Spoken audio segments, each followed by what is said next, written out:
What's up, guys? This is Daniel and Clay from Video Game Book Club here with another review. Review videos for life. Yeah. This time we played an SNES classic. Yeah, classical. Goof Troop. It was pretty funny. It was quite the goof. It was a good trip down Goof Lane. Yeah, much like our review of Disney's DuckTales. Yeah. This was another great cartoon tie-in. From our childhood. Yeah. From our childhood. So, let's go. Check it out. The Pursuit of Happiness, Finding Nemo, Big Fish. What do these movies have to do with today's video? I cried during all of them? Well, yes, but I was actually going with all three of these movies, as well as today's game, are endearing tales of father and son. Well, I guess Goofy did sell medical devices door to door while swimming through the ocean with his friend Dory and telling Max a string of tall tales as he breathes his final breath. Released in 1993 for the Super Nintendo Entertainment System, Goof Troop was a poorly received and middling reviewed game upon its release. Reviewed only by Nintendo Power and given a measly 3.5 out of 5 stars, and the game was criticized for its low challenge. But this is a 16-bit Disney game, so screw those guys. The game was developed by Capcom in an age where a movie or TV license was not a guarantee that the game would be garbage. Aladdin, The Lion King, heck, even DuckTales, which we've already gone through, are just 3 quick examples of great Disney tie-in games during the 8 and 16-bit generations that are some of the best experiences you could have back in the day. If, for whatever reason, you're unfamiliar with the source material, here's a brief rundown.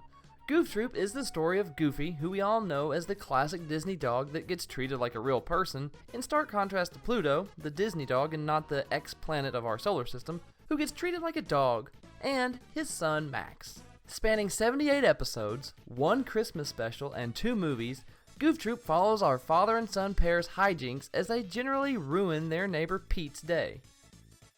Graphically, the game has well done sprites both for our 2-player characters as well as the enemies. Unfortunately, there's not a whole lot of variety with enemies. Most of your time with Goof Troop will be spent killing palette swap pirates with the occasional animal enemy thrown in. Other than our main characters, as well as Pete and Pete Jr., there doesn't seem to be a whole lot of integration with the actual source material. The island is called Spoonerville Island, and Spoonerville is where Goof lives, but that's about it. Each level follows a particular theme, and the room designs do stay consistent while varied enough to ensure you don't get lost in the maze. While we wouldn't say the music was bad, it also doesn't stick out in any way possible. The sound effects, though, are at least amusing when you pick up gems. Overall, Goof Troop is an inoffensive looking and sounding game deserving of a middling score, and that's really all I've got to say. Right off the bat, you have the choice of either playing through Goof Troop as Goofy or Max, or both if you have a friend to play with and want a little couch co-op, like it was meant to be played. Each character has its strengths and weaknesses. You mean Max had weaknesses? I was schooling pirates all day with my one-hit kills as Goofy. I am basically a living, breathing golden gun, son. Yeah, well, Max is way faster, and I can run away from the bad guys and get through puzzles where the floor changes before you could even say "Gwarsh, you old man." Yeah, well, Max can't even jump. I mean, no one can jump in this game, but Max definitely can't. Goof Troop is all about solving puzzles, and while they're mostly simplistic, they are still fun and can stump you for a few minutes initially. The best part is if you mess up a puzzle, you can just leave the room and return for it to reset. You can also do this to bring back your partner if they lose all their lives. Yeah, you probably died because you're so weak. I mean, every time I throw a barrel at a pirate, they fly off into nothing, while you have to throw 2 or 3 to send them into Davy Jones's locker. The fun thing to do in the game is to waste barrels by conking your partner on the head. If they throw their hands up like they just don't care, they can actually catch your projectiles. This is a time-saving move that 2 people who are on the same page can play as efficiently as possible. Goof and Max, though, have some serious issues to work through. Let's watch what they have to say after playing for a couple of hours.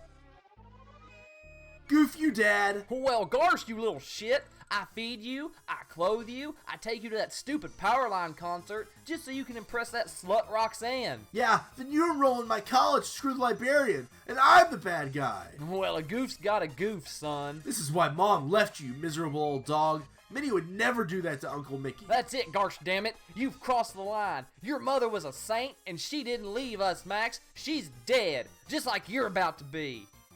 Wow, those dogs can really bark. While the main game is mostly about puzzle solving, you will run into more combat-heavy boss battles at the end of each level, with several of these fights being real nail-biters. With some concentration and patience, you can easily defeat these bosses, but the gameplay is so diametrically opposed to the puzzle solving, they can be a jarring experience at first. Just breathe, and you'll get to the other side of these stupid cow skeletons. They don't got shit on the goofs. At the beginning of the game, you'll see Pete and Pete Jr. being kidnapped and taken to Spoonerville Island, which Goofy and Max set off in hot pursuit to save their neighbors. Why they didn't just call the police instead of chasing after an armed armada of pirates is way beyond me. I mean, I guess that game would be a lot shorter. Hi, yes, 911? This is Goofy. My neighbor has been abducted by some guys dressed as pirates and taken to an island. Can you go save him? That's it. Game over. And basically, until you beat the game, that's all the story there is. So coming up are some spoiler warnings for a game that basically doesn't have a story. So goof off, if you don't want to hear them. So you've gone through the island, including the beach, a village, a haunted mansion, some caves, and finally the pirate ship. And you're finally going to rescue your friends. It turns out that Pete looks so much like the pirate captain that the pirates didn't kidnap him so much as take him home. Pete, being the used car salesman he is loving life until the real captain shows up, who Goof then blows up with bombs before the captain can feed our two Pete to some gators. A game with such tight mechanics doesn't really need that much of a story to match it. If you have a couch co-op partner to play with, go play this game right now. If not, it can sit in your backlog until you make some friends. Just make sure they don't like canned spray cheese.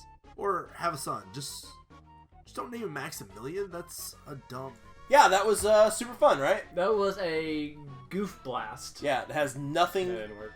nothing to do with the cartoon. No, not a thing at all. I don't remember any time when that happens to Max and Goof. Literally nothing to do with the cartoon other than No. a couple of characters. Yeah, just a few Max, Goofy, and Pete. Yeah. But that's it for today, guys. Like and subscribe below. Follow us at Twitter @_VGBC_. Absolutely, and I do tweet back to people, so. Yeah, absolutely. It's We fun. talk to all three of our fans. All three of you. Yeah, we'll be back soon with another video. Much sooner than we usually are. Yeah. So. Which we've never made that promise before. Nope, never, not once, Xenoblade. See you later!